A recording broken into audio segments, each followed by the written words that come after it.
Hello guys, welcome to my channel CA recharge more. आपका बहुत बहुत स्वागत है मेरे चैनल पे। आज हम कुछ नई नई और चीज़ें डिस्कस करने वाले हैं। और हाँ यार, ये वीडियो थोड़ी सी लंबे होने वाली क्योंकि आज हम बहुत सारी बातें करेंगे यहाँ पे। हमारी एक पहली वीडियो आपने देखी होगी अगर, कि एक एवरेज लड़का कैसे सीए कर बैठा, कैसे वो सीए बन गया। मैंने उस पर एक स्टोरी डाली थी अपनी। आज हम उसी स्टोरी को थोड़ा डिटेल में पढ़ने वाले हैं। उसमें हम ये भी बातें करेंगे कि कैसे सीए करें, कौन कौन से सब्जेक्ट्स कैसे पढ़ें और कौन कौन से सब्जेक्ट्स को किस किस टीचर से पढ़ें। वो चीज़ भी हम इसमें आज डिस्कस करने वाले हैं। उसके बाद हम बात करेंगे कि किस सब्जेक्ट में मुझे दिक्कत आई थी, उसको मैंने कैसे टैकल किया। हम उस चीज़ को भी डिस्कस करने वाले हैं इसके अंदर। मेरी स्टोरी के थ्रू एक मोटिवेशनल वीडियो है ये, जिसके थ्रू आपको बताऊंगा कि मैं कैसे सीए बना, क्या मेरी सक्सेस स्टोरी थी।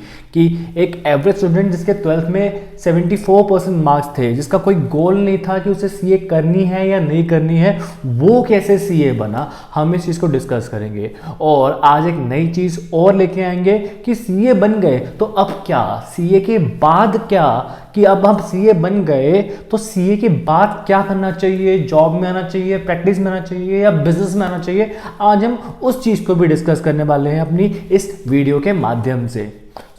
चलिए शुरू करते हैं।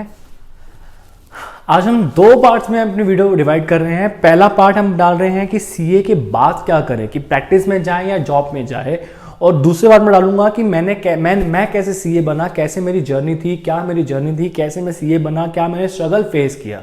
मतलब हम थोड़ा उल्टा जाने वाले हैं कि पहले हम ये बता रहे हैं कि सीए के बाद क्या करें, और दूसरे में बता रहे हैं कि सीए कैसे बने, कैसे मेरा स्ट्रगल था, क्या क्या सब्जेक्ट्स कैसे कैसे पढ़े, वो चीज़ मैंने बताई है। कौन कौन से टीचर से पढ़े, ये चीज़ मैंने अपने सेकंड पार्ट में बताई है। तो प्लीज़ एंड तक ज़रूर देखना। हाँ, वीडियो थोड़ी सी बड़ी ज़रूर है पर मज़ा आएगा। स्ट्रगल रियल है। सीए के बाद क्या करना चाहिए, वो चीज़ बड़ी ज़रूरी है लोगों को जानना, क्योंकि बहुत से लोग कंफ्यूज हो जाते हैं कि सीए तो बन गए, अब क्या, व्हाट आफ्टर सीए। जो मेरा कैप्शन भी है कि सीए के बाद क्या, कि जॉब में जाएं या प्रैक्टिस में जाएं, क्या करें, वो एक रियल स्ट्रगल हो जाता है। तो उस चीज को हम आज डिस्कस करने वाले हैं।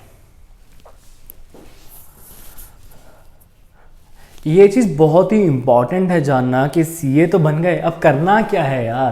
क्योंकि देखो, आपके पास सीए के बाद दो ऑप्शंस होते हैं, या तो आप जॉब में जाओगे या फिर आप बिजनेस में जाओगे। बिजनेस मतलब प्रैक्टिस में जाओगे, अपनी खुद की प्रैक्टिस, खुद की फर्म खोलोगे। देखो, बहुत लोगों का होता है, माइंडसेट क्लियर होता है कि मुझे सीए बनने के बाद जॉब में ही जाना है, कि मेरे को तो जॉब ही करनी है, मेरे से प्रैक्टिस होगी ही नहीं, तो वो लोग तो जॉब में ही जाएंगे। पर बहुत से लोगों को होता है कि मुझे सीए बनते ही अपना खुद का प्रैक्टिस करनी है, खुद की फर्म खोलनी है, तो वो लोग भी प्रैक्टिस में ही जाएंगे, सीधा जॉब को देखेंगे नहीं।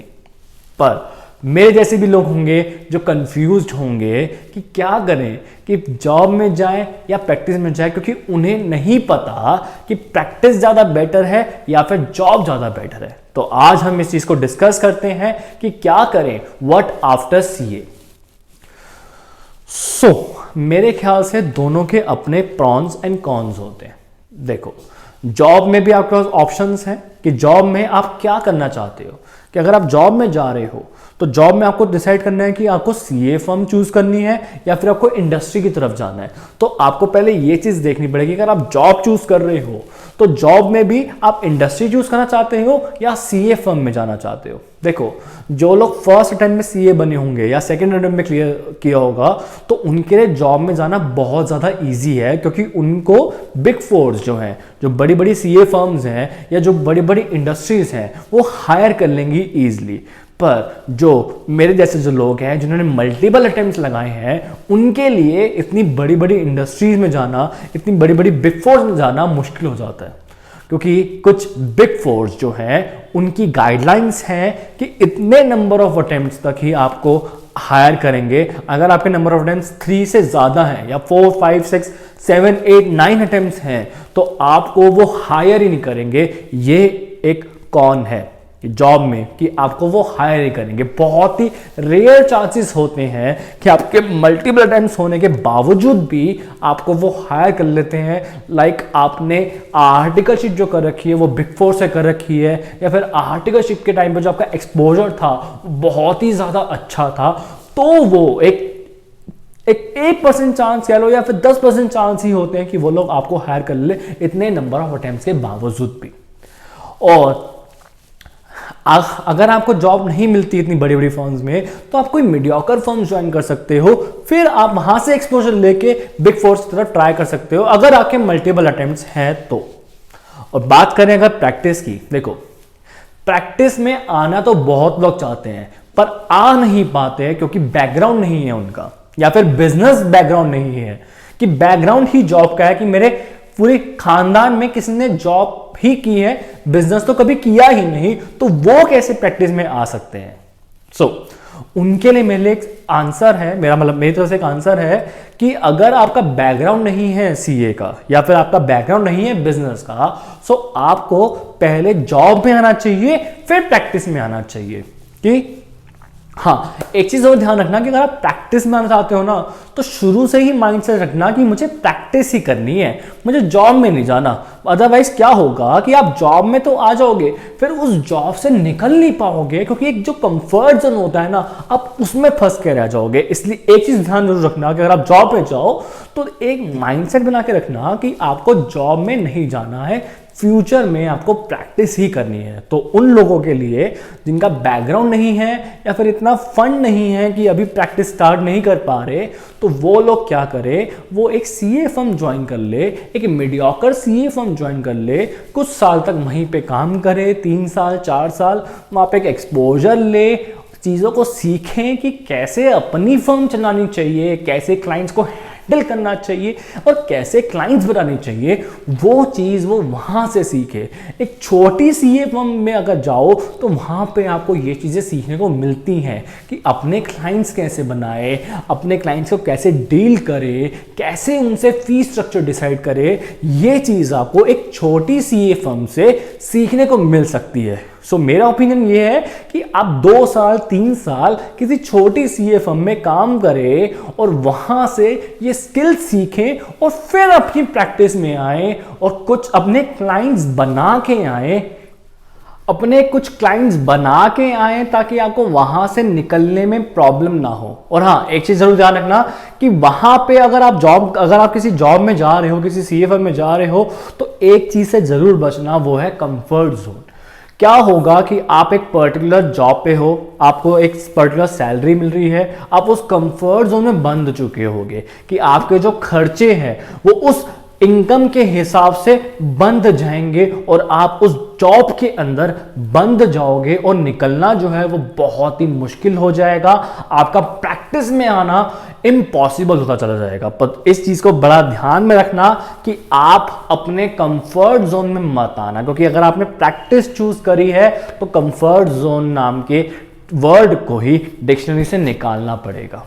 ये मेरा एक पर्सनल एक्सपीरियंस है कि क्योंकि मेरा जो मेन गोल था वो था कि मुझे प्रैक्टिस ही करनी है चाहे कुछ हो जाए। मैंने इनिशियली प्रैक्टिस ना करने के मैंने जॉब में आना प्रेफर किया कि पहले कुछ साल जॉब करी, फिर प्रैक्टिस में आया और उस टाइम पे अपने कंफर्ट जोन को छोड़ा। मैं भी एक टाइम पे कंफर्ट जोन में आ चुका था और मेरे लिए भी निकलना बहुत ही मुश्किल हो चुका था, पर मैंने अपने माइंडसेट में एक चीज़ ध्यान में रख रखी थी कि मुझे प्रैक्टिस करनी है, मुझे सारी ज़िंदगी जॉब नहीं करनी है।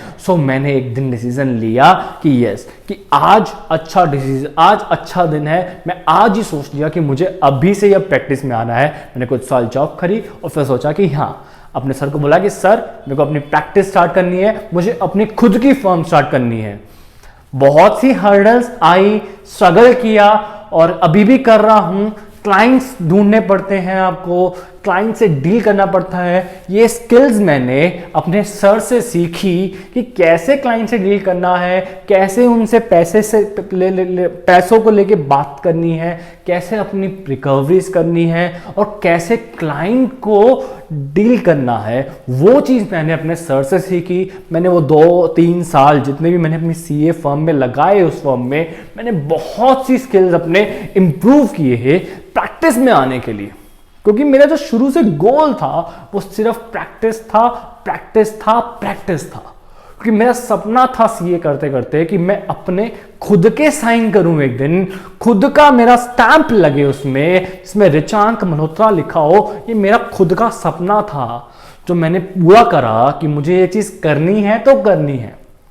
तो यहां पे मैं आपको एक चीज बात बोलना चाहूंगा कि नेवर एवर गिव अप। और हाँ, एक चीज कॉशन, एक चीज वार्निंग देना चाहूंगा कि ये वीडियो जो है सिर्फ मोटिवेशनल पर्पज से है और सिर्फ एजुकेशनल पर्पज से है। इसका कोई भी लिंक मेरी फर्म से कुछ लेना देना नहीं है इस वीडियो का। सो इस वीडियो को सिर्फ एजुकेशनल पर्पज से लें और मोटिवेशनल पर्पज से लें। मेरी फर्म का इस वीडियो से कोई भी लेना देना नहीं है। ये बस लोगों को मोटिवेट करने के लिए है कि अपनी जर्नी लोगों के साथ शेयर करने के लिए है, क्योंकि बहुत से लोग हैं जो कंफ्यूज्ड हैं, जॉब में बैठे हैं कि सीओपी लें या ना लें, प्रैक्टिस में आए या ना आए। मतलब जॉब में बैठे हैं पर दिमाग में प्रैक्टिस ही चल रहा है कि यार प्रैक्टिस करनी चाहिए। रोज सोचते हैं कि यार कल से प्रैक्टिस करेंगे, परसों से करेंगे, एक महीने बाद करेंगे, एक साल बाद करेंगे। वो दिन कभी नहीं आता। अपने मन को, अपने दिल को मनाना पड़ता है कि नहीं, मेरा सपना था प्रैक्टिस करना, तो मैं प्रैक्टिस में आऊंगा और प्रैक्टिस ही करूंगा। अगर आप मेरी वीडियो देख रहे हो, यहां तक देख ली है, तो प्लीज लाइक जरूर कर देना, क्योंकि वीडियो आज बहुत बड़ी बनाने वाले हैं। आज बहुत सारी बातें करने वाले हैं आपसे। प्रैक्टिस से जुड़ी बातें कर रहे हैं हम, जॉब से रिलेटेड बातें करेंगे आपसे, और हाँ, अपनी जर्नी भी शेयर करूंगा आपसे कि कैसे मैं सीए बना, कैसे मेरी जर्नी थी, उसको थोड़ा और एडवांस लेवल में मैंने आपको बताना है आज। क्योंकि पहले भी मैंने एक वीडियो डाली थी अपनी स्टार्टिंग में, इंट्रोडक्शन वीडियो, कि एक एवरेज लड़का कैसे सीए बना, वो मैंने वीडियो डाली थी। अब मैं इसको थोड़ा एडवांस लेवल पे लेके जाने वाला हूँ कि मैंने बहुत सी चीज़ें इंप्रूव की हैं। कैमरा इंप्रूव किया है, लाइटनिंग इंप्रूव की है, अपना ऑफिस बनाया है, अपने आप को ड्रेसअप सही किया है। सो हम ये वीडियो दोबारा से शूट कर रहे हैं, जिसमें हम ये बता रहे हैं कि प्रैक्टिस करें या ना करें। अब बात करते हैं जॉब को लेके। देखो, मैं ये नहीं कह रहा कि जॉब बेकार है या प्रैक्टिस अच्छी है, या प्रैक्टिस बेकार है जॉब अच्छी है। दोनों के प्रॉन्स एंड कॉन्स हैं। देखो, जॉब का प्रॉन है कि फायदा क्या है जॉब का। जॉब का फायदा है कि आपको इनिशियली एक इनकम मिल जाती है हाथ में, आपको एक सैलरी मिल जाती है कि आप जैसे जॉब में जाते हो आपको 8-10 लाख की जॉब मिल जाती है साल, एनुअली आपको पैकेज मिल जाता है 8-10 लाख का, और आप जॉब में जा सकते हो जिसमें आपको इनिशियली ही पैसे मिलने लग जाते हैं। पहला प्रॉन।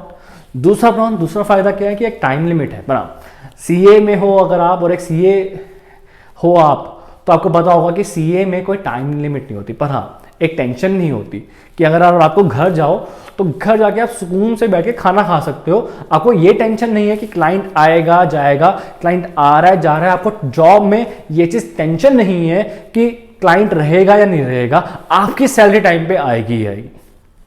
कोविड के टाइम पे हो सकता है बहुत लोगों की जॉब्स गई हो, पर अभी स्केनेरियो ठीक हो चुके हैं तो उन लोगों को जॉब्स दोबारा मिल भी चुकी होंगी। सो एक ये फायदा भी है।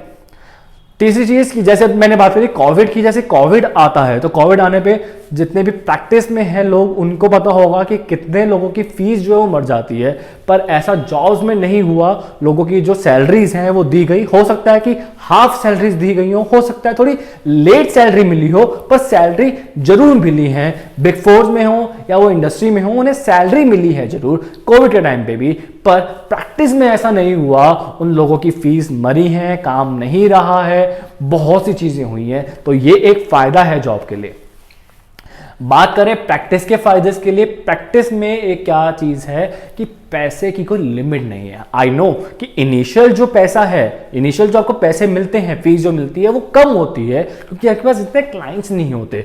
पर जैसे जैसे आप ग्रो करते हो, 1 साल 2 साल 3 साल 4 साल 5 साल के बाद जो आपकी इनकम होती है ना, वो आपको सैलरी में नहीं मिलती। एक जो ग्रोथ मिलती है ना, वो हो सकता है आपको जॉब में नहीं मिलेगी। हो सकता है कि प्रैक्टिस में जो है आप एक अलग लेवल पे ग्रो करते हो, कोई लिमिट नहीं होती। जॉब में आपकी सैलरी की एक लिमिट होती है कि आपको इतनी फिक्स मिलेगी ही मिलेगी। चाहे आप 1 घंटा एक्स्ट्रा काम करो, चाहे आप 2 घंटा एक्स्ट्रा काम करो, चाहे आप रात भर काम करो, आपको सैलरी उतनी ही मिलेगी। पर प्रैक्टिस में ऐसा नहीं होता। प्रैक्टिस में आप चाहे आप 2 घंटे एक्स्ट्रा काम करो, आपको उस हिसाब से फीस मिलती है। आप जितना काम करोगे आपको उतनी ही फीस मिलेगी। ये नहीं कि आपने इतना काम किया तो आपको उतना ही पैसा मिलना है, ऐसा नहीं है। कोई लिमिट नहीं है, आप जितना मर्जी उड़ना चाहो उड़ सकते हो।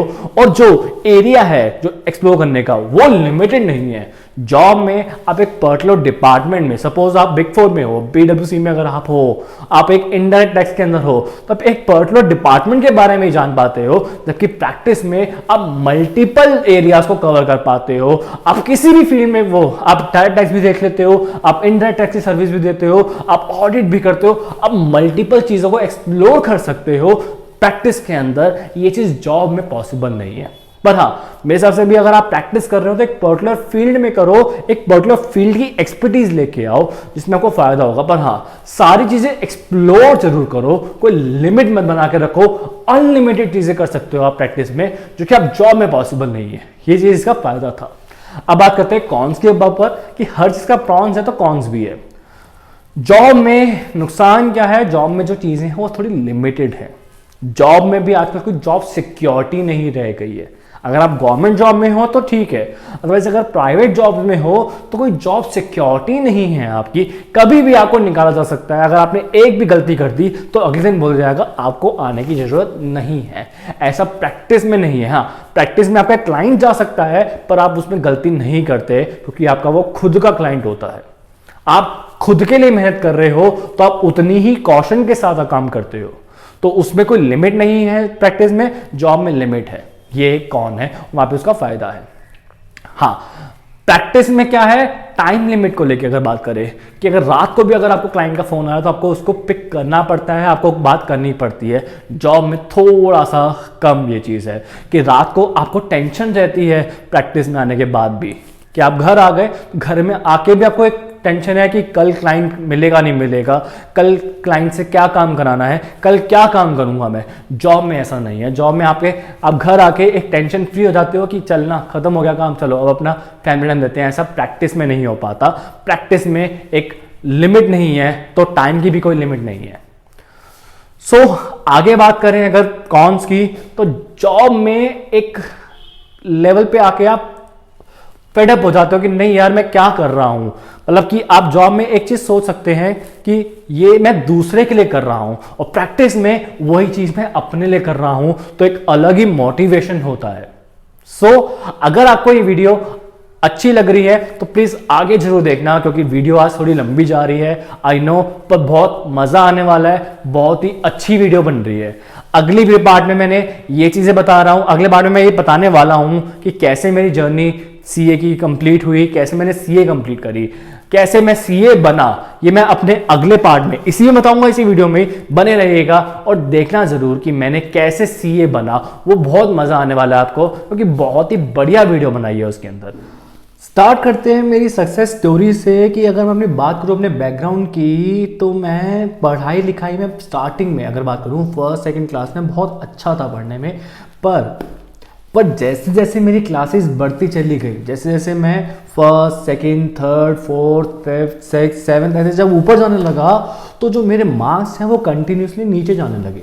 मतलब जैसे जैसे क्लासेस ऊपर जा रही थी, मार्क्स कंटिन्यूसली मेरे नीचे जाने लग गए। जैसे मतलब पहले 90s में नंबर आते थे, तो फिर 80s में आए, 70s में आए, 60s में आए।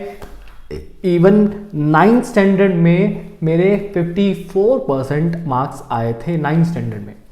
और 10th स्टैंडर्ड में मुझे अपने आप से बहुत उम्मीदें थी। उस टाइम पे बोर्ड भी था, पर उस टाइम पे पता नहीं क्या हुआ कि मेरे जो मार्क्स हैं वो कंटिन्यूसली डिक्लाइन हो गए। उस टाइम पे मेरे 53 54 इसी के अराउंड मार्क्स आए थे, इवन 55 मार्क्स भी नहीं आए थे। और वो जो पार्ट था जो 10th क्लास का, वो मेरा एक चेंजिंग पॉइंट था, मतलब चेंजिंग ईयर था, जहाँ से मैंने अपने आप को थोड़ा सुधारा, अपने आप पे वर्क किया। कैसे वर्क किया? मैंने पढ़ाई करना स्टार्ट किया, मैंने उन चीज़ों को फोकस किया जिसमें मैं वीक था। जैसे मेरी जो इंग्लिश थी वो बहुत ज़्यादा वीक थी। इवन मेरे 10th स्टैंडर्ड में इंग्लिश में 33 मार्क्स आए थे, सिर्फ 33 मार्क्स। मतलब कि अगर एक मार्क्स भी नीचे होता ना तो मैं फेल था। पर मैंने अपने आप को उसको इम्प्रूव किया, उसमें मैंने अपने इंग्लिश की क्लासेस ली या इंग्लिश में पढ़ाई की, मतलब अपने आप पे फोकस करना स्टार्ट कर दिया। 11th स्टैंडर्ड में मैंने कॉमर्स विद मैथ्स ली, कॉमर्स विद मैथ्स मुझे मिल गई थी और मैंने अपनी इंग्लिश पे फोकस करना टारगेट किया कि इंग्लिश जो थी मेरी वो वीक थी, तो मैंने कहा इंग्लिश स्टार्ट करती, क्योंकि इंग्लिश ही हमारी बेस बनाती है कि कैसे मुझे लिखना है, मेरे और सब्जेक्ट्स को स्ट्रॉन्ग करती है मेरी इंग्लिश, इसलिए मैंने उस पर ध्यान देना स्टार्ट किया। क्योंकि यार मेरे हिसाब से हर लैंग्वेज सीखनी चाहिए, हिंदी में मैं ऑलरेडी अच्छा था तो सोचा कि इंग्लिश को भी इम्प्रूव करते हैं, क्योंकि अल्टीमेटली मुझे जो लिखना है वो इंग्लिश में ही लिखना पड़ेगा आगे जाके। तो स्टार्ट करते हैं आगे कि आगे मैं 12th में गया, 12th में ऑब्वियसली बात है बोर्ड था, तो बोर्ड में मैंने कैसे ना कैसे करके 74% मार्क्स सिक्योर कर लिए। पर हाँ, जब तक मेरा 12th था, 12th तक मुझे बिल्कुल आइडिया नहीं था कि मुझे आगे क्या करना चाहिए क्या नहीं करना चाहिए। इवन मुझे ये भी नहीं पता था कि मेरे को ग्रेजुएशन करनी है तो किस में करनी है। सो मेरे को कुछ भी आइडिया नहीं था कि मैं क्या करूं क्या ना करूं। मैंने कोई फॉर्म तक नहीं भरा था तब तक। एक होता है ना माइंड में यार कि कोई बताने वाला नहीं था या कोई सिखाने वाला नहीं था या कोई मोटिवेट करने वाला नहीं था। और उस टाइम पे ये जो YouTube है ये इतना ज़्यादा नहीं चला था। आज आप कुछ भी जाके सर्च कर लो YouTube पे या मेरा ही चैनल सर्च कर लो CA रिचा मतलब जाके, तो आपको बहुत कंटेंट मिल जाएगा कि आपको क्या करना चाहिए करियर में, कि 12th पास हो गए तो अब क्या। कि बहुत लोग इसी चीज़ पे कंफ्यूज रहते हैं कि 12th के बाद क्या करना चाहिए। और हाँ, कुछ लोग तो 10th के बाद भी कंफ्यूज रहते हैं कि मुझे क्या करना चाहिए, मुझे आर्ट्स लेनी चाहिए, मुझे कॉमर्स लेनी चाहिए या मुझे साइंस लेनी चाहिए। बहुत से लोग ऐसे भी होते हैं जो पीयर प्रेशर में साइंस ले लेते हैं कि यार उसने साइंस ले ली तो मैं भी साइंस ले लेता हूँ, या फिर उसने कॉमर्स ले ली तो मुझे भी कॉमर्स लेनी चाहिए, कि यार वो CA करेगा कॉमर्स लेने के बाद 12th पास तो मैं भी उसके पीछे पीछे लग जाऊंगा और CA करने निकल जाऊंगा। नहीं, आप ऐसी गलती मत कीजिएगा। अगर आपको आर्ट्स भी पसंद है ना तो आप आर्ट्स लीजिएगा।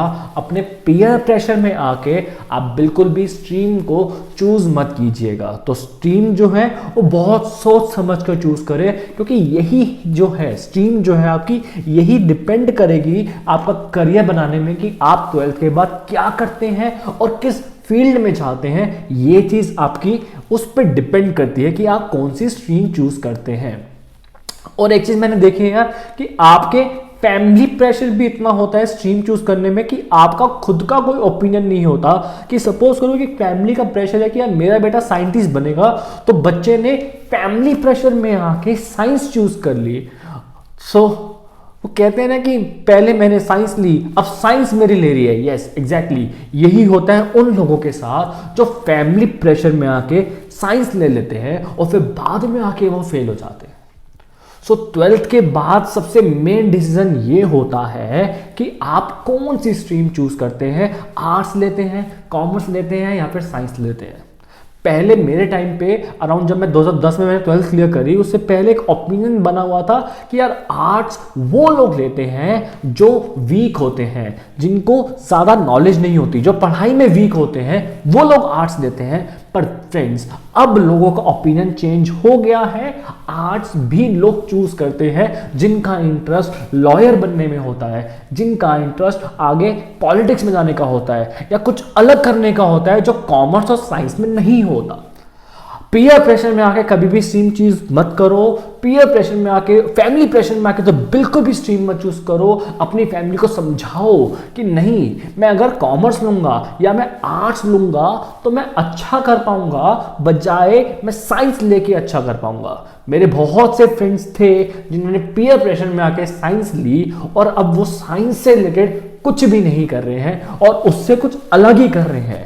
इसके बजाय अगर वो आर्ट्स लेते तो मेरे ख्याल से वो आज उससे भी बेटर कर पाते जिस चीज को वो आज कर रहे हैं साइंस लेके। सो अभी एक फर्स्ट पार्ट को हम यहीं पे खत्म करते हैं कि पीयर प्रेशर में आके अपनी स्ट्रीम चूज मत करो। 12th के बाद वो चीज चूज करो जिसमें आपको इंटरेस्ट है, वो चीज चूज करो कि 12th के बाद आप किस चीज में करियर बनाना चाहते हो। कि सपोज आप चार्टर्ड अकाउंटेंट बनना चाहते हो 12th के बाद तो कॉमर्स स्ट्रीम चूज करो। अगर आप साइंटिस्ट बनना चाहते हो या इंजीनियर बनना चाहते हो या डॉक्टर बनना चाहते हो तो साइंस चूज करो। अगर आप लॉयर बनना चाहते हो, आगे BA LLB करना चाहते हो तो आर्ट्स चूज करो। तो स्ट्रीम जो है वो सोच समझ कर चूज करो कि आगे आपको क्या करना है, आगे आपको किस फील्ड में करियर बनाना है तो वो चीज़ जो है वो आपकी स्ट्रीम पे बहुत ज़्यादा फर्क पड़ता है कि आप क्या स्ट्रीम चूज करते हो। मुझे भी उस टाइम पे बहुत ज़्यादा कन्फ्यूजन थी कि कौन सी स्ट्रीम लेनी चाहिए, पर हाँ मेरे को एक डिसाइड था कि मुझे कॉमर्स विद मैथ लेता हूँ, आगे की आगे देखी जाएगी, क्योंकि उस टाइम पे मुझे कोई समझाने वाला नहीं था कि मैं क्या करूँ क्या ना करूँ, और माइंड जो था ना वो बहुत ज़्यादा कन्फ्यूज रहता था कि यार 12th के बाद मैं ये कर लेता हूँ। मतलब अलग अलग थाट्स आते थे कि हर बार, मतलब हर रोज़ मैं उठता था यार मैं सोच रहा हूँ मैं फिल्म बनाना स्टार्ट कर दूँ, मैं प्रोड्यूसर बनूंगा बड़े होके, कि 12th पास करते ही मैं फिल्म प्रोड्यूसर बनूंगा। फिर अगले दिन थॉट आता था कि मैं ये कर लूंगा, फिर अगले दिन थॉट आता था कि मैं क्यों ना मैं लॉयर बन जाऊं यार, मतलब लॉयर बनूंगा, मेरे को बातें करने में और लोगों से आर्ग्यू करने में मजा आता है तो मैं लॉयर बन जाता हूं। ऐसे ही रोज रोज थॉट्स आते थे, और मैंने भी जाके फिर एक दिन डिसाइड किया कि चल यार मैं चार्टर्ड अकाउंटेंट कर लेता हूं। पर उस टाइम पे मुझे बहुत लोगों ने डराया, कंफ्यूज किया कि सीए मत कर, सीए जो है वो बहुत ज़्यादा मुश्किल है, सीए करना आसान नहीं है, सीए में एक बार घुस तो जाते हैं पर निकलना बहुत ज़्यादा मुश्किल हो जाता है। मतलब कि एंट्री तो इजी है पर जो एग्जिट है वो बहुत ज़्यादा मुश्किल है, और जो सीए में पास परसेंटेज है वो बहुत ही ज़्यादा कम है। मतलब कि उस टाइम पे तो 3% 4%, मतलब 10% तक भी चला जाता था, पर इससे ज़्यादा नहीं जाता था। अब थोड़ा सा बढ़ गया है परसेंटेज, पर उस टाइम पे 10-12% ही रिजल्ट आता था, कि अगर 1 लाख बच्चे ने अगर पेपर दिए हैं तो 10-12 हज़ार बच्चे ही उसमें से पास होंगे, इवन उससे भी कम बच्चे पास होंगे। वो चीज़ आप पे डिपेंड करता था, और आपके लक पे भी डिपेंड करता था कि कौन सीए बनेगा कौन नहीं बनेगा, ये आपके लक पे भी डिपेंड करता था। मैंने स्टार्ट कर लिया कि चल देखी जाएगी जो होगा, मैंने लोगों की नहीं सुनी। और हाँ, साथ ही साथ मैंने बीकॉम में भी एडमिशन ले लिया, बीकॉम ऑनर्स के अंदर, एसओएल के अंदर, स्कूल ऑफ ओपन लर्निंग से। मैंने स्टार्ट कर दी सीए कि देखी जाएगी जो होगा, मतलब एक बार घुस जाऊंगा तो देखी जाएगी, सच में देखी जाएगी कि एक बार घुस जाओ, बस अपनी 100% देते जाओ, आप चीज़ें करते चले जाओगे, कि गिव अप नहीं करना बस मुझे। पर हाँ उस टाइम पे मेरा एटीट्यूड ऐसा गिव अप वाला, कि गिव अप नहीं करूंगा, ऐसा एटीट्यूड नहीं था, क्योंकि 12th पास करी मैं बड़ा घबराया हुआ सा था कि क्या होगा लाइफ में, क्या नहीं होगा लाइफ में, कि कैसे करूंगा मैं चीज़ें, कि यार सीए में घुस गया हूँ, लोगों ने मना भी किया कि मत जा, मुश्किल है, तेरे से नहीं हो पाएगी, तू नहीं कर पाएगा, पर फिर भी मैंने एग्ज़ाम फॉर्म भरे सीपीटी के, और क्लासेस ज्वाइन कर ली कि अच्छे से करूंगा, जो होगा देखी जाएगी। 12th पास करते ही अकाउंट्स के पेपर के बाद ही 2 दिन बाद मेरी सीपीटी की क्लासेस थी, कि मतलब अभी 12th का रिजल्ट भी नहीं आया और मैंने सीपीटी का फॉर्म भर दिया कि सीए करनी है तो करनी है। साथ ही साथ मैंने क्या किया कि एक बैकअप प्लान रख लिया कि मैं साथ में एलएलबी भी कर लेता हूं, कि एलएलबी का पेपर भी दे दूंगा, अगर सीए का सीपीटी नहीं हो पाया तो एलएलबी कर लेंगे, सीपीटी नहीं देंगे। पर सीपीटी में मेरा इतना ज़्यादा, मतलब सीए में मेरा इतना ज़्यादा इंटरेस्ट था, और मतलब इंटरेस्ट बनता गया, धीरे धीरे बिल्ड हुआ इंटरेस्ट, और मैं सीपीटी क्लासेस में चला गया। एलएलबी में मैं इतना ध्यान नहीं दे पा रहा था, क्योंकि मेरा इंटरेस्ट जो था वो सीपीटी में बन चुका था, कि सीए में बन चुका था कि मुझे सीए करनी है। हुआ भी यही कि मैंने सीपीटी में अच्छे से पढ़ाई करी, और पढ़ लिख के अच्छे से सारी क्लासेस कंप्लीट करी, सारी चीज़ें कंप्लीट करी, सारे एग्जाम्स दिए, और ऐसे ही मैंने एलएलबी के भी एग्जाम्स दिए, और दोनों के एग्जाम्स मेरे सही हुए। और रिजल्ट पता क्या आया, जब रिजल्ट आया तो मैंने तो रिजल्ट देखा भी नहीं था। एलएलबी में ऑब्वियसली मैंने ढंग से नहीं पढ़ा था, मेरा इंटरेस्ट भी नहीं था, मैं उसमें फेल हो गया था, एलएलबी में नहीं कर पाया उस टाइम पे। मैंने क्या किया, सीपीटी जो था मेरा वो क्लियर हो गया। मतलब कि मेरा रिजल्ट जब आया तो मुझे पता भी नहीं था कि रिजल्ट आ चुका है। मेरी कजन जो मेरे साथ सीए कर रही थी, उसका मेरे को फोन आया कि रिजल्ट आ गया है। मैं कहा अच्छा रिजल्ट आ गया है, तो मैंने कहा यार एक काम कर दे, मेरा भी चेक कर दे कि रिजल्ट क्या आया है। तो मैंने उसे अपना रोल नंबर दिया, उसने चेक किया और बोला रिचांक तू ना पास हो गया। मैंने कहा है मैं पास हो गया? मतलब कि सीपीटी जैसा पेपर जो मैंने फर्स्ट अटेम्प्ट में दिया, 2-2.5 महीने का टाइम होता है आपके पास 12th पास करने के बाद, मैंने 2-2.5 महीने लग के पढ़ा और पेपर दिया और क्लियर हो गया। मैं कहा यार ये तो बहुत ईजी है यार, कि जितना लोगों ने हवा बना रखा था कि सीए ऐसी है, सीए इतनी डिफिकल्ट है, सीपीटी में तो तू हो ही नहीं पाएगा, वो कोर्स, वो मेरी जो स्टार्टिंग है सीपीटी की, वो मैंने इतनी इजीली क्रैक कर ली कि मुझे अपने आप में कॉन्फिडेंस बूस्ट हो गया कि यार अब तो सीए बनना है, सीए बन के दिखाना है। सीपीटी क्लियर करने के बाद कॉन्फिडेंस लेवल जो था वो यहाँ से जो था वो सीधा यहाँ पे आ चुका था और ठान लिया था कि सीए ही करनी है, अब तो सीए ही बनना है। जो एलएलबी का बैकअप प्लान था उसको साइड कर दिया और सीपीटी के बाद पीछे मुड़ के नहीं देखा कि मैं क्या था क्या नहीं था। मतलब वो जो लड़का जिसके 11th में मतलब 10th में 54% मार्क्स भी नहीं थे, वो लड़का सीपीटी क्लियर कर गया। बात चली आगे बात चली तो आगे अगला राउंड होता है आईपीसीसी का। और एक चीज और बता दूं मैं कि जो मैंने सीपीटी थी ना वो एओसी से की थी लक्ष्मी नगर के अंदर। जो एओसी के टीचर्स हैं वो बहुत ही अच्छे हैं, अलग अलग मतलब ऐसे टाइमिंग्स डिवाइड कर रखे हैं आपके सब्जेक्ट्स के कि हर सब्जेक्ट का एक अलग टीचर है जो आपको ढंग से पढ़ाते हैं, आपकी क्वेरीज लेते हैं और आपको अच्छे से गाइड करते हैं कि कैसे आपको सीपीटी का पेपर लिखना है। और उनकी एक और चीज है कि वो मतलब जब पेपर आने वाला होता है तो आपका वो एक टेस्ट भी लेते हैं। और टेस्ट क्या होता है कि वो टेस्ट आपको किसी सेंटर में जाके देना पड़ता है, जैसे कि मतलब एक पूरा एग्जाम जैसा एनवायरनमेंट आपके लिए क्रिएट करते हैं। आप प्रॉपर रोल नंबर लेके जाते हो अपना वहां पे और पेपर लिख के आते हो, जो उसका रिजल्ट भी जो है वो ऑनलाइन ही शो होता है और उस बेसिस पे आप डिसाइड कर सकते हो कि आप सीपीडी में कैसा करने वाले हो। वो टेस्ट जो है वो एओसी जो है वो बहुत अच्छे तरीके से करवाती है और आपकी प्रिपरेशन जो है सीपीटी की बहुत ही बढ़िया करवाती है। हाँ, मैं एओसी जो है उसका कोई प्रमोशन नहीं कर रहा, ये मेरी एक पर्सनल राय है कि वो मुझे ढंग से मतलब जहाँ से मैंने सीपीटी क्लियर किया वो मुझे अच्छा लगा, वहाँ के टीचर्स अच्छे लगे, पढ़ाने में अच्छे लगे और गाइडेंस जो मिली मुझे वो अच्छी मिली। क्योंकि उससे पहले जब मैं स्कूल टाइम में था तो मुझे कोई ढंग से गाइडेंस देने वाला नहीं था, वो गाइडेंस जो है वो मुझे एओसी से मिली और वो एक स्टार्टिंग पॉइंट था मेरे लिए कि जिससे मैं सीए में एंटर कर सका, कि सीपीटी क्लियर कर सका। जो सीपीटी होता है वो हमारे चार्टर्ड अकाउंटेंसी कोर्स का एक स्टार्टिंग पॉइंट होता है जिसको अब हम फाउंडेशन बोलते हैं। पहले उसे सीपीटी बोलते थे, अब वो फाउंडेशन में कन्वर्ट कर दिया गया है, पर सब्जेक्ट्स जो है वो ऑलमोस्ट उसके सेम होते हैं। अब अगला स्टेप होता है कि आपको आईपीसीसी सीए इंटर में एडमिशन लेना, तो वो मैंने ले लिया था। अब भाई साहब सीए आईपीसीसी में ना 2 ग्रुप होते हैं। फर्स्ट ग्रुप जिसमें 4 सब्जेक्ट्स होते हैं। पहला सब्जेक्ट अकाउंट्स 1, दूसरा लॉ, तीसरा टैक्सेशन जिसमें टैक्स में हमारा डीटी आईटी दोनों होता था और चौथा होता है अपना कॉस्टिंग। ठीक है जी। अब मैंने इसकी क्लासेस स्टार्ट कर दी। मैं इसकी क्लासेस के बारे में आपको एक इंट्रोडक्शन दे देता हूं कि मैंने कहां से क्लासेस ली। अकाउंट्स की क्लास जो है मैंने अकाउंट्स की क्लास जो है मैंने भगवान लाल सर से ली थी और जो कॉस्टिंग की क्लास है वो भी मैंने भगवान लाल सर से ली थी, वो पर्सनली कॉस्टिंग पढ़ाते हैं।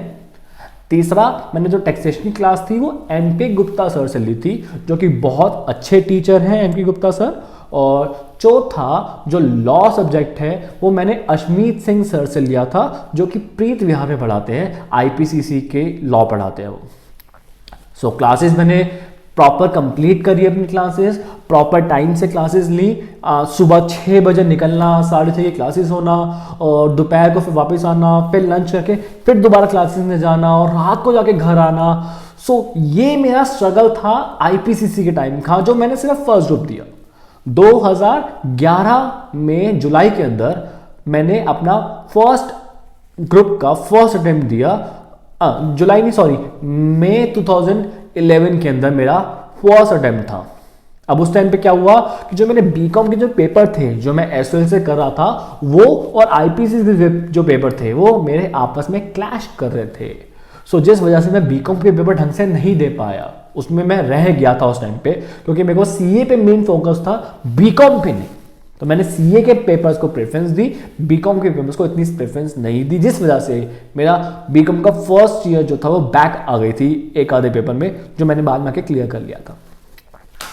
आईपीसीसी ग्रुप 1 बहुत लोग जो मेरी वीडियो देख रहे हैं अभी उनको पता होगा कि जो आईपीसीसी का ग्रुप 1 है वो बहुत ही ज़्यादा मुश्किल ग्रुप माना जाता है अपने सीए इंटर के अंदर, क्योंकि उसमें जो सब्जेक्ट्स हैं अपने, जो जैसे टैक्सेशन है, क्योंकि आप 12th पास करे हुए अभी 1 साल भी नहीं हुआ आपको और आपको इतनी बड़ी बड़ी टैक्स की बुक्स पढ़ाई जा रही हैं। उस टाइम पे मेरे सर्विस टैक्स होता था और इनकम टैक्स की आपको इतनी मोटी मोटी बुक्स पढ़ा दी जा रही है कि ये लो इनकम टैक्स पढ़ो, और आपको लॉ के अंदर कंपनी लॉ पढ़ा दिया जा रहा है कि इतनी मोटी मोटी कंपनी लॉ की बुक्स हैं कि आप कंपनी लॉ पढ़ो। एक 12th का बच्चा जो अभी अभी 12th पास आउट हुआ है, क्योंकि उसका जो माइंडसेट होता है ना 12th क्लास के बच्चे का, वो होता है सिर्फ अकाउंट्स। उसको लगता है कि अकाउंट्स मतलब डेबिट और क्रेडिट, इसके अलावा कुछ नहीं। और वो उस बच्चे को आप एक साल के अंदर टैक्सेशन पढ़ा रहे हो, इनकम टैक्स पढ़ा रहे हो, सर्विस टैक्स पढ़ा रहे हो, अकाउंट्स की इतनी मोटी मोटी बुक्स पढ़ा रहे हो, कंपनी लॉ की बुक्स पढ़ा रहे हो, तो दिमाग तो फटेगा ही नहीं। और हाँ, एक नया सब्जेक्ट जो कॉस्टिंग, जिसने जिंदगी में सोचा कॉस्टिंग का मतलब होता क्या है,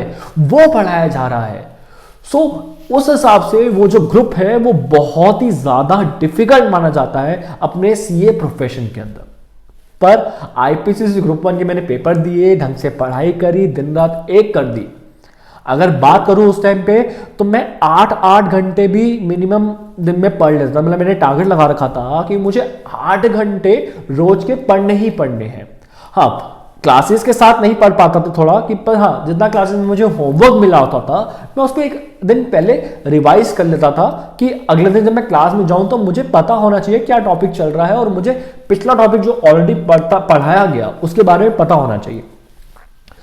सो जैसे जैसे करके मैंने आईपीसीसी ग्रुप 1 के पेपर दिए। पहली बार पेपर देने जा रहा था, सो कॉस्टिंग का जो पेपर था वो मेरा बहुत ही ज़्यादा बेकार हुआ था। मुझे आज भी याद है, जब मैं सेंटर से निकला तो मेरे होश उड़े हुए थे, क्योंकि पेपर देखते ही मुझे लग गया था कि यार ये क्या पेपर आया है। बहुत ही मुश्किल था उस टाइम पे वो कॉस्टिंग का पेपर मेरे लिए उस टाइम बहुत मुश्किल पेपर था, जो कि मेरा अच्छा नहीं हुआ था।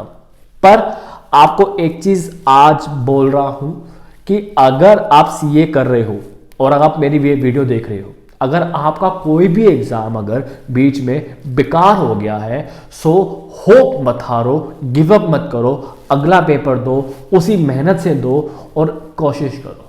क्योंकि सीए में नहीं पता होता कि आपका पेपर कैसा हुआ है, सच में नहीं पता होता। आपको लगता है कि आपको गलत हुआ है, पर ओवरऑल वो पेपर ही डिफिकल्ट होता है, तो चेकिंग भी थोड़ी लीनियंट हो जाती है और हो सकता है कि वो आपका पेपर निकल जाए।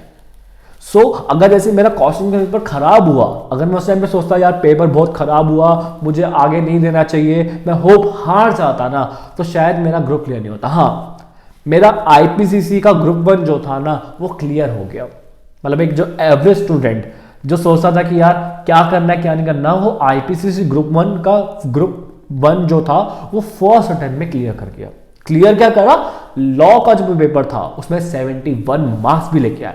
हमारे प्रोफेशन में क्या होता है कि अगर आपके 60 से ज्यादा मार्क्स आ जाए तो आपको मिल जाती है एग्जेम्पशन, कि वो पेपर आपको नहीं देता। जैसे 12th में होता है ना आपका कि अगर आपके 75% से ज्यादा आ गए तो उसको बोलते हैं डिस्टिंक्शन, कि लड़का डिस्टिंक्शन से पास हुआ है। वैसे ही सीए में अगर आपके 60 या 60 से ज्यादा मार्क्स आ जाए तो उसको बोलते हैं एग्जेम्पशन। और मेरे 71 मार्क्स आ गए थे लॉ के अंदर। सो जो मेरे लिए एक अचीवमेंट थी उस टाइम पे, क्योंकि एक एवरेज स्टूडेंट 54% वाला 71 मार्क्स इन लॉ, ये मेरे लिए एक अचीवमेंट थी। हो सकता है लोगों के लिए इससे ज्यादा की एक अचीवमेंट हो, पर मेरे लिए वो एक अचीवमेंट थी कि मेरे लिए ये 71 मार्क्स मेरे लॉ के अंदर आए थे। आईपीसीसी ग्रुप 1 क्लियर हो चुका है, जो कि सबसे डिफिकल्ट माना जाता था, मैंने क्लियर कर लिया। मेरा कॉन्फिडेंस लेवल यहां से यहां चला गया। मतलब यही सीए है क्या, CPT first attempt clear, IPCC group 1 first attempt clear. जो मानते हैं कि सबसे ज्यादा डिफिकल्ट माना जाता है, बहुत से लोग रह भी जाते हैं, एक अटेम्प्ट में क्लियर नहीं होता, वो मेरा फर्स्ट अटेम्प्ट में क्लियर हो गया था। मुझे अपने आप पे यकीन भी नहीं हो रहा था कि यार मैंने ये कर दिया है कि CPT first attempt, IPCC group 1 first attempt. 2011 जुलाई में रिजल्ट आया था, मैं फर्स्ट अटेम्प्ट में फर्स्ट ग्रुप क्लियर कर गया था। मतलब कि आईपीसीसी क्लियर हो गया 12th के बाद। बीकॉम अभी तक क्लियर नहीं हुई, आईपीसीसी पढ़ चुके हैं। कॉन्फिडेंस लेवल जो था वो बहुत ज्यादा हो चुका था, मतलब यूं कह लो कि ओवर कॉन्फिडेंस हो चुका था। अब ओवर कॉन्फिडेंस को तोड़ना तो बनता था ना, तो मैंने खुद नहीं तोड़ा, वो अपने आप टूटा। कि ओवर कॉन्फिडेंस है, ऑब्वियस बात है आपको ओवर कॉन्फिडेंट नहीं होना किसी चीज को लेके, चाहे आप जितनी मर्जी सक्सेस ही क्यों ना पार कर लो। पर ऑब्वियस बात है कि अगर एक एवरेज स्टूडेंट को सीपीटी फर्स्ट अटेम्प्ट में क्लियर करवा दोगे, आईपीसीसी ग्रुप 1 भी फर्स्ट अटेम्प्ट में क्लियर करवा दोगे, जो कि बहुत डिफिकल्ट माना जाता है, वो ओवर कॉन्फिडेंट तो होगा ही, एक ह्यूमन टेंडेंसी कह लो आप। चलते हैं आगे। आगे होता है हमारा आईपीसीसी ग्रुप 2। ग्रुप 2 में सब्जेक्ट्स होते हैं आईटीएसएम, ऑडिट, और तीसरा सब्जेक्ट होता है, मेरे को याद नहीं आ रहा अभी, जैसे अगर याद आता तो मैं बताता हूँ आपको। एक तीसरा सब्जेक्ट भी होता है, एक मिनट, हाँ, तीसरा सब्जेक्ट होता है अकाउंट्स। अकाउंट्स 2 बोलते हैं उसको। सो अकाउंट्स 1 और 2 में ज़्यादा डिफरेंस नहीं है, थोड़ा उसी का एडवांस वर्जन होता है जिसको हम एडवांस अकाउंटिंग बोलते हैं। एडवांस अकाउंटिंग आप कह सकते हो, एक सब्जेक्ट होता है। जो मेरी वीडियो देख रहे हैं और सीए कर रहे हैं उन्हें पता होगा कि ये सब्जेक्ट्स क्या होते हैं। ग्रुप 1 तो इजीली निकल गया, ग्रुप 2 मुझे थोड़ा सा बाहर लगने लग गया क्योंकि मैं ओवर कॉन्फिडेंट हो चुका था। सो मैंने ज़्यादा ध्यान नहीं दिया, जो मेरी बहुत बड़ी गलती थी उस टाइम पे, जो मैंने गलती की। यहीं से मेरा एक चेंजिंग पॉइंट भी था। आईटीएसएम जो था मेरे लिए एक नया सब्जेक्ट था, ऑडिटिंग जो थी वो मेरे लिए नया सब्जेक्ट था। अकाउंट्स में पहले पढ़ चुका था। आईटीएसएम और ऑडिट दोनों में हो गया मैं फेल। इतना ज़्यादा ओवर कॉन्फिडेंट था, वो जो कॉन्फिडेंट था वो सारा का सारा चूर चूर हो चुका था। वो सारा कॉन्फिडेंट मैं हो चुका था फेल। बहुत ज़्यादा अपने आप पे शर्म आ रही थी, रोना आ रहा था कि मैंने ये क्या कर दिया यार। कि मेरा एक वो कॉन्फिडेंट कि CPT first attempt, IPCC group 1 first attempt और आईपीसीसी ग्रुप 2 फेल। सारा कॉन्फिडेंट चूर चूर हो चुका था, रोना भी आ रहा था, मतलब रोया भी उस टाइम पे, पर अपने आप को संभाला और लोगों से कॉन्फिडेंस लिया, अपने आप को कॉन्फिडेंट लाया कि नहीं रिचा, ये खत्म नहीं है, यहाँ पे एंड नहीं है, this is not the end, ये एंड नहीं है। अच्छा हुआ मैं फेल हो गया कि मेरा जो ओवर कॉन्फिडेंट था वो आज ही टूट गया बजाय आगे टूटने के, क्योंकि आगे की जर्नी जो थी वो बहुत ज्यादा लंबी थी, ये तो अभी शुरुआत थी। ग्रुप 2 फेल हो गया, फिर से स्टार्ट करा, फिर से उठा, बुक्स उठाई और पढ़ाई स्टार्ट कर दी। इस बार ओवर कॉन्फिडेंस से नहीं, कॉन्फिडेंट के साथ पढ़ाई करी। ओवर कॉन्फिडेंट को रख दिया साइड में। ठीक है, अब बात करते हैं आगे। ग्रुप 2 की फिर से पढ़ाई करी, जो अपने लूप होल्स, जो मतलब मेरे क्या बोलते हैं, जो वीकनेस थी उस वीकनेस पे फोकस किया। कि मेरी वीकनेस थी उस टाइम पे ऑडिट और आईटीएस, मैंने उन पे फोकस किया, उन पे अच्छे से ध्यान दिया और उन सबको क्लियर किया। आप मानोगे, जो मेरा वीक सब्जेक्ट था आईटीएसएम, उस आईटीएसएम में मैंने एग्जाम्शन स्कोर करी। एग्जाम्शन याद है, मैंने बताया था 60 से ज़्यादा, मैंने उसके अंदर 67 स्कोर किया आईटीएसएम में।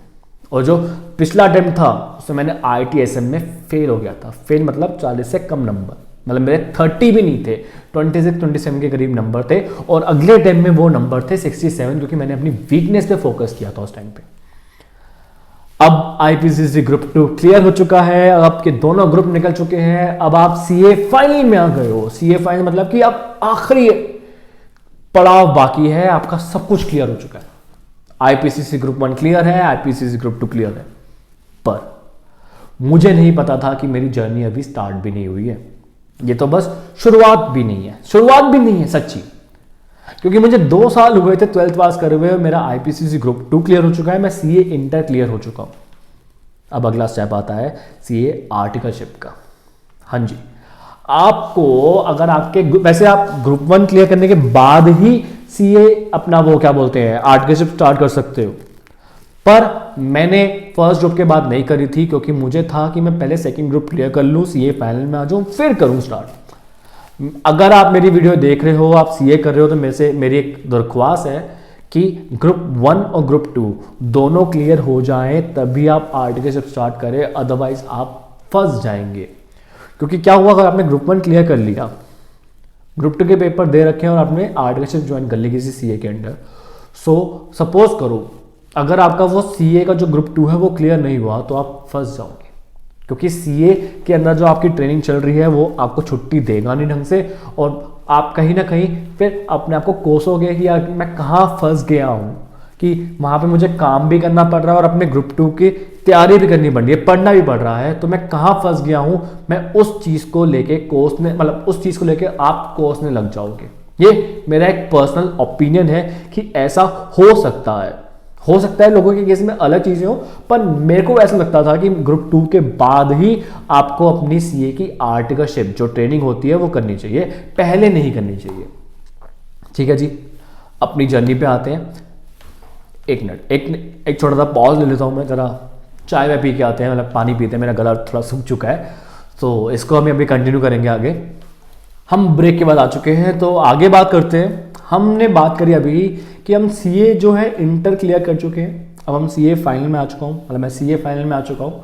सो अब फेस था आर्टिकलशिप का। आपको क्या है कि जैसे ही आप सीए इंटर क्लियर करते हो ना, दोनों ग्रुप आपके क्लियर हैं, तो आप सीए फाइनल में आ जाते हो, और उसके बाद आपको 3 साल की आर्टिकलशिप करनी पड़ती है, ट्रेनिंग करनी पड़ती है किसी सीए के अंडर। और मेरी आपसे एक रिक्वेस्ट है कि आप आर्टिकलशिप जो है वो करो, मतलब जो आपकी ट्रेनिंग है वो पूरी कंप्लीट करो किसी सीए के अंडर, किसी अच्छे सीए के अंडर आप जाओ और काम को सीखो।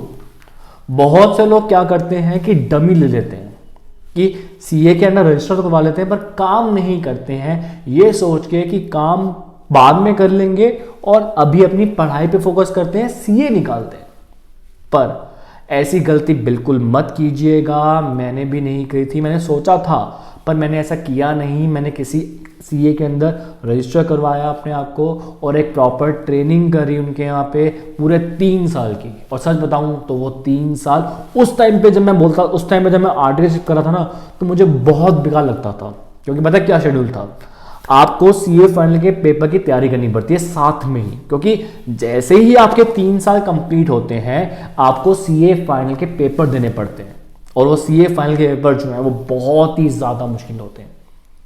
सीए फाइनल में मेरे 8 सब्जेक्ट होते हैं, 8 सब्जेक्ट होते हैं, ग्रुप 1 ग्रुप 2। ग्रुप 1 में मेरे 4 पेपर होते हैं, FR, SFM, audit, law. Group 2 में मेरे भी, उसमें भी 4 पेपर होते हैं, उसमें होता है मेरा कॉस्टिंग, उसमें होता है मेरा इसका, उसमें होता है मेरा डीटी, उसमें होता है मेरा ITT, direct tax, indirect tax, GST जो अब आ चुका है हमारा। सो मैंने अपनी आर्टिकलशिप स्टार्ट कर दी 2012 या 13 के अंदर मैंने अपनी आर्टिकलशिप स्टार्ट करी। ठीक है, और टाइम शेड्यूल इतना ज़्यादा गंदा था, मतलब कि अब मुझे याद है कि क्या है कि आपका ऑफिस स्टार्ट होता है 10:30 11 बजे, जो कि खत्म होता है 6 साढ़े 6 तक, और उसके साथ साथ आपको अपनी क्लासेस भी कंप्लीट करनी है। सुबह उठता था 5:30 बजे, क्योंकि 6:30 बजे मेरी क्लास होती थी।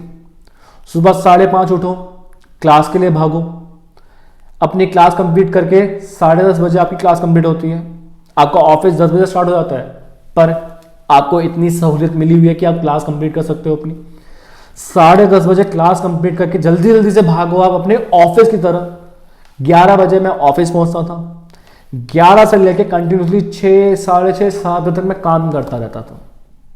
और कभी कभार क्या होता था कि मेरी जो क्लास है वो शाम को भी होती थी, सुबह भी क्लास है शाम को भी क्लास है, क्योंकि 8 सब्जेक्ट आपको कंप्लीट करने हैं, और 8 सब्जेक्ट की बुक्स इतनी मोटी मोटी बुक्स हैं, इतने सारी अमेंडमेंट्स हैं, इतनी सारी क्लासेस हैं ना, वो आपको कंप्लीट करनी है उन 3 साल के अंदर। और आपको उस 3 सालों में रिवीजन भी करनी है, काम भी सीखना है और सीए भी बनना है उन 3 सालों के अंदर अंदर ही। तो सोच लो कि वो 3 साल जो है वो कितने प्रीशियस होंगे। सो यही रूटीन चल रहा था कि सुबह क्लास जाओ, फिर ऑफिस जाओ, फिर दोबारा क्लास जाओ, फिर दोबारा रात को मतलब 10 बजे जाके अब अपने घर पहुंचो, और फिर वो थका हारा बंदा क्या करेगा, आएगा खाएगा और सो जाएगा। यही रूटीन था कि सुबह क्लास जाओ, फिर उसके बाद ऑफिस भागो, फिर दोबारा क्लास जाओ, फिर रात को 10 बजे घर घुसो। बहुत ही टायर्ड हो जाता था उस टाइम पे मैं। क्लासेस भी लेनी, काम भी सीखना जरूरी है, और साथ ही साथ आपको अपनी पढ़ाई भी करनी है, रिवीजन भी करनी है, क्लासेस भी लेनी है, अपनी फैमिली को भी टाइम देना है। सच बताऊं तो उस टाइम पे आपका फैमिली टाइम बिल्कुल खत्म हो जाता है। कोई फंक्शंस आप अटेंड नहीं कर पाते, कोई पार्टीज अटेंड नहीं कर पाते, कोई फैमिली गैदरिंग्स अटेंड नहीं कर पाते। बहुत ही ज़्यादा टाइट शेड्यूल हो जाता है उस टाइम पे, क्योंकि ये चीज़ कंटिन्यूसली चलती रहती है। कोई संडे नहीं होता, कोई छुट्टी नहीं होती, क्योंकि छुट्टी पे भी आप अपनी क्लासेस ले रहे होते हो, क्योंकि छुट्टी पे आप रिवाइज कर रहे होते हो जो आपने पूरे वीकडेज में पढ़ा। सो छुट्टियां कहाँ चली जाती थी, संडेज कहाँ चले जाते थे पता नहीं लगता था। कोई फंक्शन अटेंड नहीं करा, कोई पार्टी अटेंड नहीं करी, कोई फेस्टिवल एंजॉय नहीं किया, क्योंकि जिस टाइम पे फेस्टिवल होता था उस टाइम पे या तो कोई लास्ट डेट होती थी या फिर पेपर होते थे। साथ साथ मैंने बीकॉम भी कंप्लीट करी अपनी, कि मुझे बीकॉम की ग्रेजुएशन थी वो भी कंप्लीट करनी थी, 3 साल की जो ग्रेजुएशन थी वो भी मुझे उसके साथ ही कंप्लीट करनी थी। सो कैसे कैसे कहते हैं, बीकॉम तो मैंने साथ साथ निकाल ली, पर सीए में मैं फंस गया। अगर मैं अपनी क्लासेस की बात करूँ तो मैंने कहाँ से ली मैं आपको बता दूं। तो ग्रुप 1 की जो क्लास है वो, उसमें मैंने एफआर जो है वो मैंने प्रवीण शर्मा सर की क्लासेस ली मैंने, और जो एसएफएम है वो मैंने आदित्य जैन सर से लिया था। अब बता दूं, मेरे आदित्य जैन सर से मैंने क्लासेस ली, उसके बाद मेरे 73 मार्क्स आए थे। वो मैं आपको आगे बताऊंगा कि कैसे मैंने क्लियर किया वो सब। तीसरा जो सब्जेक्ट था वो मेरा था फर्स्ट ग्रुप में तीसरा सब्जेक्ट क्या था, एक मिनट मैंने लिख रखा है इसके अंदर, एसएफएम हो गया, और सॉरी एसएफएम नहीं था। एक चीज मैं दोबारा बताऊंगा आपको कि फर्स्ट ग्रुप में मेरे 4 सब्जेक्ट होते हैं। पहला था एफआर, फिर आता है मेरा उसके अंदर एसएफएम, फिर आता है लॉ, फिर आता है ऑडिट।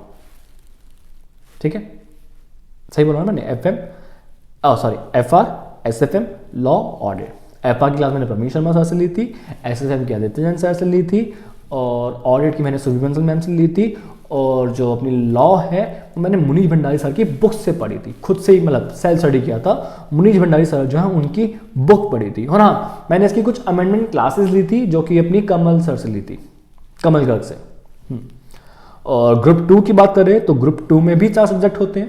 ग्रुप 2 में मैंने लिख रखा है इसका, इसमें होता है मेरा कॉस्टिंग होता है, इसमें डायरेक्ट टैक्स होता है, इनडायरेक्ट टैक्स होता है, और एक होता है इसका। उस टाइम पे इसका होता था, अब ऑप्शंस आ गए आपके लिए कि आप कोई और सब्जेक्ट चूज कर सकते हो। मेरे टाइम पे इसका था, जो कि आईपीसीसी का आईटीएसएम है, उसका भी बाप होता था, इससे मुझे सबसे ज्यादा डर लगता था इसका से। सो अब मेरी जर्नी स्टार्ट हो गई। 2015 में मैंने पेपर दिए ग्रुप 2 के। मैंने ग्रुप 2 से स्टार्ट किया था, क्योंकि ग्रुप 2 जो है वो ज्यादा डिफिकल्ट सब्जेक्ट माना जाता था, डिफिकल्ट ग्रुप माना जाता था उस टाइम पे, क्योंकि उसमें इसका था। इसका मतलब बिल्कुल कोर आईटी, जो मेरे लिए बिल्कुल नया था। हर चीज सीए में नहीं होती है, रोज नई जर्नी स्टार्ट होती है, कुछ ना कुछ नया ही आता जाता है। सो मैंने ग्रुप 2 की पेपर दिए, अच्छे से पढ़ा, क्योंकि पहला टाइम था, कॉन्फिडेंस लेवल बहुत ज्यादा हाई था। 2015 में पेपर दिए और रिजल्ट आया फेल। मैं फेल हो गया था। फर्स्ट अटेम्प्ट था, इसलिए मैंने ज्यादा हार नहीं मानी, दूसरा अटेम्प्ट दिया। 2015 नवंबर में मेरे दोबारा से एग्जाम हुए, फिर से मैंने ग्रुप 2 दिया, फिर से पढ़ाई करी, और फिर से रिजल्ट आया फेल। मैं 2 बार फेल हो चुका था। हिम्मत नहीं थी, क्योंकि यार 2 बार फेल होने के बाद हिम्मत बचती नहीं है। मैंने फिर से पढ़ाई की, फिर से उठा। मैं 2016 का अटेम्प्ट दिया, ग्रुप 2 ही दिया मैंने, हार नहीं मानी। ग्रुप 2 का पेपर दिया, फिर से पढ़ा, सब कुछ फिर से स्टार्ट किया, रिजल्ट फिर से फेल आया, मैं फिर से फेल हो गया। 3 अटेम्प्ट में दे चुका था अपने सीए के, हिम्मत बिल्कुल भी नहीं थी, रोना तक आया मेरे को। मैं बिल्कुल टूट चुका था कि क्या करूं, कैसे करूं, कि यार ये सीए में आके मैं फंस गया हूं। मतलब जिस लड़के को ये लगता था ना कि CPT first attempt clear, IPC group 1 first attempt clear, IPC group 2 second attempt clear, articleship ए निकाल दी, पर सीए फाइनल में आके मैं फंस चुका था। मई 2016 थर्ड अटेम्प्ट फेल, नवंबर 2016 फोर्थ अटेम्प्ट फेल, मई 2017 नेक्स्ट अटेम्प्ट दोबारा फेल। मतलब कि 2015 में 2 अटेम्प्ट दिए, 2016 में 2 अटेम्प्ट दिए, मई 2017 5 अटेम्प्ट में दे चुका था, और बार बार fail fail fail fail fail. थक गया था बिल्कुल, बार बार फेल फेल का नाम सुन के ऐसा लगता था कि मैं जब भी पेपर दूंगा ना फेल ही लिखा आएगा, पास तो लिखा ही नहीं आएगा। मैंने बाद में जॉब ज्वाइन कर ली, पर हुआ क्या कि मैं 1 महीना जॉब पे गया, पर मुझे लगा कि नहीं यार, मुझे फिर से एक बार ट्राई करना चाहिए, क्योंकि मैं उस टाइम तक बहुत ज्यादा हार चुका था कि क्या करूं यार, कि बार बार फेल फेल फेल ही लिखा आ रहा है, मैं क्या करूं, कैसे करूं। तो मैंने एक स्ट्रेटेजी बनाई कि पेपर तो देने का मन नहीं था उस टाइम पे, पर मैंने ट्राई किया कि पेपर देंगे। अपने ना क्या करते हैं, जो बुक्स है ना वो चेंज करते हैं। बुक्स अपन नई नई लेके आएंगे और नई नई बुक्स से पढ़ेंगे। ये मैंने स्ट्रेटेजी बनाई उस टाइम पे कि नई बुक्स लेके आएंगे। 5 अटेम्प्ट तो हो चुके हैं, 6ठा अटेम्प्ट देना है, क्या पता कुछ हो जाए। सो मैंने पेपर दिए दोबारा से, नई नई बुक्स ले आए। इस बार भी मैं फेल तो हुआ, इस बार भी मैं फेल ही हुआ, पर एक ग्रुप में, एक पेपर में एग्जामिनेशन आ गई कॉस्टिंग के अंदर। मेरे कॉस्टिंग में 16 मार्क्स से ज्यादा आ गए और मेरा जो कॉस्टिंग का पेपर था वो निकल गया, मैं कॉस्टिंग में पास हो गया। 6 अटेम्प्ट में मैं कॉस्टिंग में पास हो गया। एक छोटी सी होप आ गई कि यस, कि मैं शायद अब कुछ कर सकता हूं। मतलब कि 5 अटेम्प्ट तक जो मैं फेलियर देखता आ रहा था, मैं 6 अटेम्प्ट में एक छोटी सी होप आ गई कि एक पेपर निकल गया, कि 8 पेपरों में से एक पेपर मेरा क्लियर है, अब ये नहीं देना। अब 7 अटेम्प्ट आया, बहुत ज्यादा कॉन्फिडेंस था, पढ़ाई करी, ढंग से पढ़ाई करी, और सच बताऊं मई 2018 में मेरा ग्रुप 2 क्लियर हो गया, जिसमें पासिंग मार्क्स तक नहीं आ रहे थे। पासिंग मार्क्स होता है 40 मार्क्स, वो तक नहीं आ रहे थे। मेरी सब में एग्जाम्पशन आ गई, किसी में 64, किसी में 60, किसी में 63, ऐसे मार्क्स आ गए मेरे ग्रुप 2 के अंदर। मई 2018 में मेरा ग्रुप 2 क्लियर हो गया। अब तो भैया कॉन्फिडेंस लेवल इतना तगड़ा था कि यस, अब तो मैं निकाल के ही रहूंगा। अगला ग्रुप था ग्रुप 1, उस ग्रुप 1 की मैंने तैयारी स्टार्ट कर दी। पहले मैंने बीजीजी में ग्रुप 1 दिया था, पर ढंग से निकला नहीं था, और उसमें मुझे पता था कि मेरा जो वीक सब्जेक्ट है वो है ऑडिट और लॉ थोड़ा नहीं था, पर ऑडिट बहुत ज़्यादा तंग करता था, नहीं पढ़ा जाता था, क्योंकि वो मांगते हैं कि आप टू द पॉइंट लिख के आओ, और वो मैं नहीं लिख पाता था। मैंने पहले पढ़ा, पेपर दिए, और मेरी एसएफएम में एग्जाम्पशन आ गई। एसएफएम में मेरे 73 मार्क्स आए कि एक पेपर और निकल गया। अब मेरे 5 पेपर क्लियर हो चुके हैं, 8 में से अब 3 पेपर बचे हैं सीए बनने के लिए। कॉन्फिडेंस लेवल बहुत तगड़ा।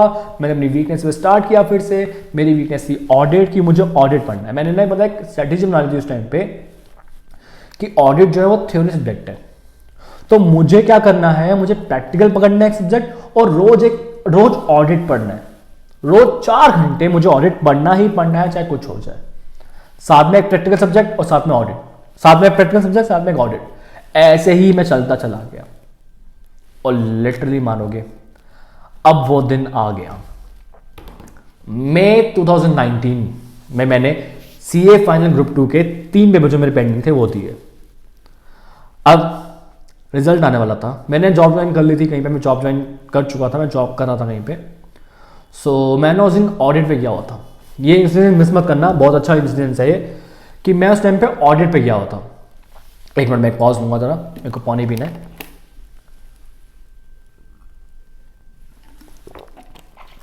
मजा आने वाला है।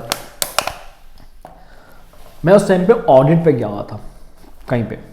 तो जो रिजल्ट है ना, उस टाइम पे पहली बार ऐसा हुआ था कि 2 दिन पे रिजल्ट आना था, कि आज भी आ सकता है, कल भी आ सकता है। तो मैंने अपने घर वालों को बताया नहीं था कि रिजल्ट कब आ रहा है। मैंने बोला कि कल आ रहा है, आज नहीं आ रहा। मैं अपना ऑफिस चला गया, नॉर्मल जैसे जाता हूँ वैसे चला गया। और दोपहर को एकदम से रिजल्ट, एकदम से टिंग आवाज आई, नोटिफिकेशन आई कि रिजल्ट आ गया। भाई साहब मैं बिल्कुल डर गया था।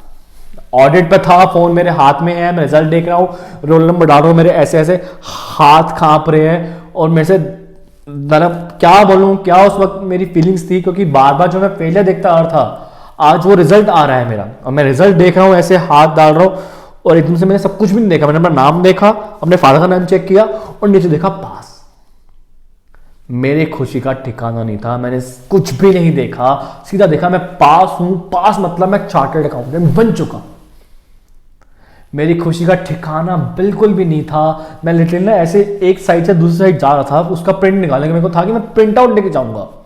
मैं प्रिंट निकालने जा रहा था, तो लिटरली मैं फिसलते फिसलते बचा था। एकदम से किसी ने मुझे रोका कि अरे क्या हो गया। मैं कहा भाई मैं सीए बन गया।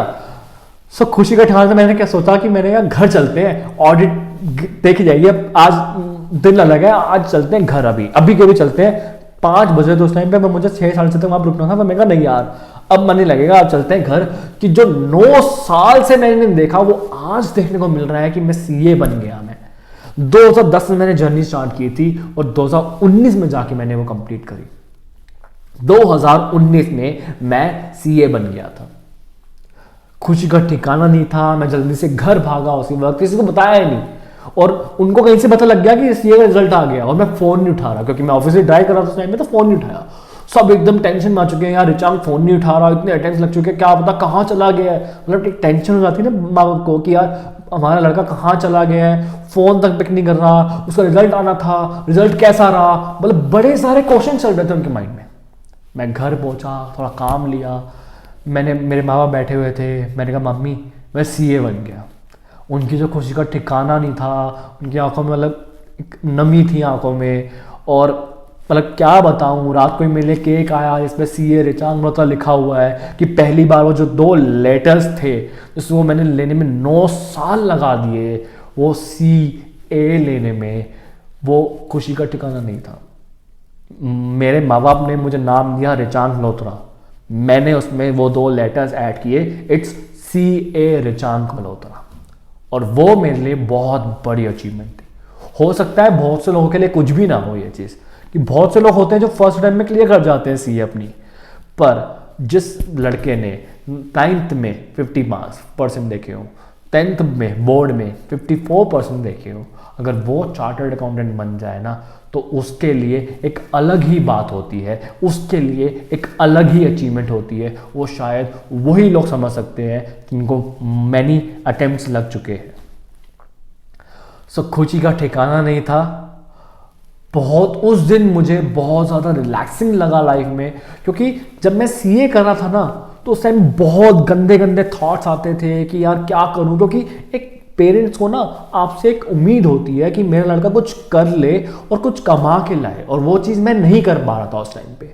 क्योंकि एक जगह मतलब मुझे ऐसा था कि मैं एक जगह फंस चुका हूं कि पढ़ भी, मतलब कहते हैं ना कि मैं सीए कर भी नहीं पा रहा और सीए के बिना रह भी नहीं पा रहा। सो मुझे सीए करनी थी, सो मैंने अपनी जर्नी कंप्लीट करी, और जो मेरे को चाहता था कि मैं सीए बनूं, मतलब मैं चाहता था मैं सीए बनूं, वो चीज़ मैंने कंप्लीट करी। पर हाँ, 12th से पहले मेरा कोई भी गोल नहीं था कि मुझे क्या करना है, और 12th के बाद मेरा सिर्फ एक ही गोल था कि मुझे सीए बनना है, कैसे भी करके सीए बनना है, चाहे कुछ हो जाए। ये लड़का रिचांग मल्होत्रा को सीए रिचांग मल्होत्रा बना के रहेगा, और ये चीज़ मैंने ठान ली थी और वो चीज़ मैंने करके दिखाई। गाइज, अगर आप ये मेरी वीडियो देख रहे हो ना, सो प्लीज़ एक मेरी वो दरख्वास्त है कि कभी भी लाइफ में गिव अप मत करो और अपनी जर्नी को चलते रहो, कभी भी गिव अप मत करो, क्योंकि कब आपका वो हिट लग जाए, कब आप सक्सेस ले जाओ, आपको नहीं पता। और ये स्ट्रगल आप हमेशा जिंदगी भर याद रहते हो, याद रखते हो। आज भी जैसे मैं आपके सामने बता रहा हूं अपनी जर्नी को, तो मुझे एक प्राउड है अपने आप पे, मेरे पेरेंट्स को प्राउड है मुझ पे कि यस, कि मैं मतलब उन्होंने मेरी जर्नी देखी है कि एक पॉइंट ऐसा भी आ गया था कि मैं सुसाइड कर लूं, और एक पॉइंट ऐसा भी आया कि मैं लोगों को मोटिवेट कर रहा हूं कि सुसाइड मत करो, गिव अप मत करो लाइफ में, कि क्या हो जाए लाइफ में, आपकी सक्सेस क्या लिखी है वो आपको नहीं पता है। बस कर्म करते जाओ, अपने काम करते जाओ, खुश रहो। अब अगला, यहां तक की जो जर्नी है आपको अच्छी लगे तो आप प्लीज लाइक जरूर कर देना और चैनल को सब्सक्राइब जरूर कर देना।